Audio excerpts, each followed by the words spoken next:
Hola, ¿qué tal? Muy buenos, y ven ustedes, frescos pero muy buenos días desde Madrid. La pregunta que vamos a tratar de responder hoy es la siguiente. Ustedes saben que las autoridades económicas chinas nos están vendiendo la idea de que ellos pueden conseguir un modelo de crecimiento económico impulsado en el consumo. La pregunta que nos vamos a hacer hoy es la siguiente. ¿Eso es cierto o es falso? Para llegar a una conclusión, lo primero que tenemos que tener en cuenta es la estructura demográfica de China. Pero el problema que tenemos es que los datos de población publicados por China son falsos, están inflados, han inflado la población que tienen. Como la ONU está teniendo en cuenta los datos oficiales publicados por China, tanto los datos de la ONU como los de China son erróneos. Y si Occidente elabora sus políticas frente a China, ya sea en materia económica, ya sea en materia militar, ya sea en materia social, etcétera, en base a los datos poblacionales que proporciona la ONU o los datos de la estructura de la población que proporciona China, las políticas serán erróneas porque parten de datos erróneos. Claro, y ustedes me dirán, bueno. ¿Y cómo sabemos que China ha inflado los datos de su población?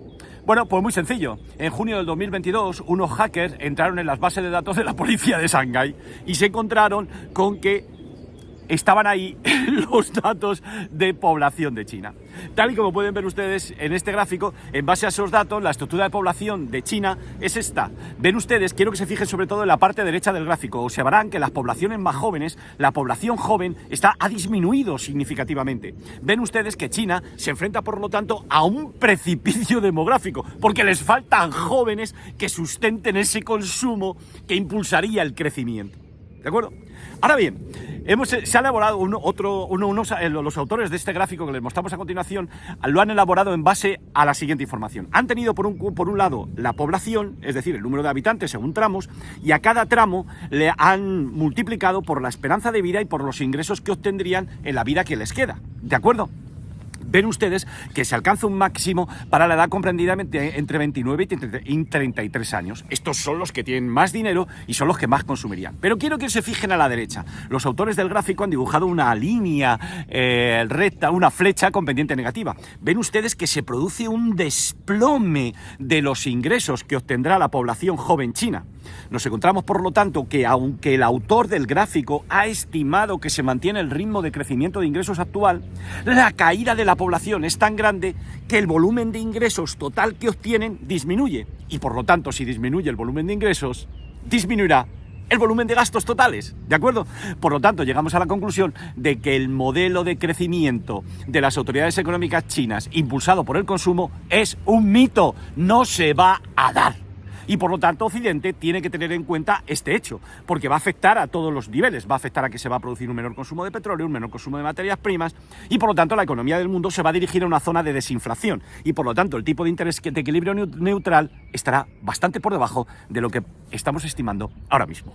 Dicho esto, nos vamos a los mercados. En primer lugar, datos de inflación. Bueno, la inflación se produjo una reducción muy modesta. ¿De acuerdo? Por lo tanto, sigue habiendo problema de inflación. Es cierto que nos estamos viendo que los precios de los alquileres, los precios de la vivienda, parece ser que han marcado un máximo y por lo tanto lo más probable es que siga cayendo o reduciéndose en los próximos meses. Por lo tanto, vamos a considerar como escenario más probable que hemos alcanzado un máximo en la inflación. Ahora bien, si tenemos en cuenta que nos encontramos en medio de una gran turbulencia, en medio de grandes turbulencias, tanto por la crisis del sistema bancario norteamericano como que estamos apreciando una disminución de la demanda global, vamos a considerar, como ha considerado el mercado, que el sistema de la Reserva Federal va a subir una vez más los tipos de interés y se acabó el proceso de subida de tipos. El dato de inflación de ayer no provocó grandes movimientos en los mercados. Tal y como pueden ver ustedes, los futuros sobre fondos federales descontaron tras la publicación del dato con una probabilidad del 75%, una subida de 25 puntos básicos. Antes de la publicación del dato estaban en 71, 74. Por lo tanto, no hubo grandes novedades. Si ahora ustedes se fijan en la rentabilidad de notas a 2 años, ven ustedes que tampoco se produjo ninguna novedad. Bueno, ¿y qué pasó en las bolsas? Bueno, ustedes saben que días como el de ayer son días que están plagados de trampas. Tal y como pueden ver ustedes en este gráfico, observarán que en principio, tras la publicación del dato, el S&P 500 superó el 4.121 y se dirigió a la resistencia de la zona 4.145. Y ahí se paró.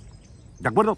Y al final nos estamos encontrando que el S&P 500 se está moviendo lateralmente. No ha habido modificación a pesar de los datos que se publicaron ayer. Ven ustedes que tenemos una resistencia muy clara en la zona 4.145 y el soporte sigue estando en la zona 4.069. Desde el punto de vista de nuestro sistema de especulación, saben ustedes que durante la primera hora no intervenimos.